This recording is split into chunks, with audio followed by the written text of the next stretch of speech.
Okay, Assalamualaikum warahmatullahi wabarakatuh. Okay, Iman dan Cikgu Izwan Okay, ada beberapa perkara dah. Cikgu dah tengok dah video yang Iman bagi. Ada beberapa perkara yang kita boleh perbaiki lah. Yang pertama sekali kita kena jaga line Kita kena jaga line. Kita punya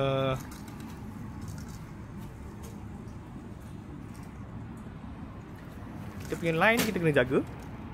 Kita jangan bagi dia bengkok macam ni. Jangan bagi dia keluar kat sini. Kita kena jaga, sentiasa kena jaga line kita ni. Kita anggapkan tangan kita ni sambungan arrow. Arrow tu tegak macam tu. Sambungan dia bukan habis kat sini. Dia habis dekat siku belakang macam ni. Okey. Jadi sentiasa sampai kita follow through pun kita kena jaga line ni. Jangan sesekali bila kita release ni ke sini, tangan ni ke sini. Okey. Yang kedua ialah jaga kepala. Kepala jangan banyak movement Okey, cikgu nak try sebatang. Kita dah toleh tu, kita jangan gerak-gerak lagi. Kita dah toleh tu macam ni. Kita tetap jaga jari ni yang masukkan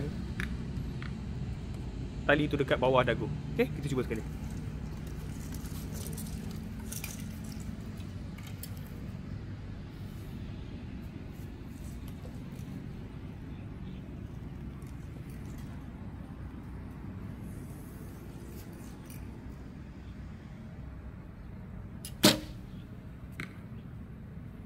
Okay, lagi sekali. Good, bawa sikit.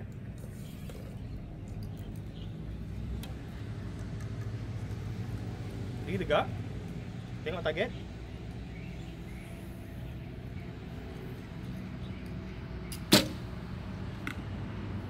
Okay. Jadi sampai follow through tau. Kita punya shot tu bukan habis masa kita release tu dah habis. Dia ada follow through. Sampailah cikgu suka cakap dekat pelajar-pelajar ni, kita letak balik atas kasut, baru shot kita habis.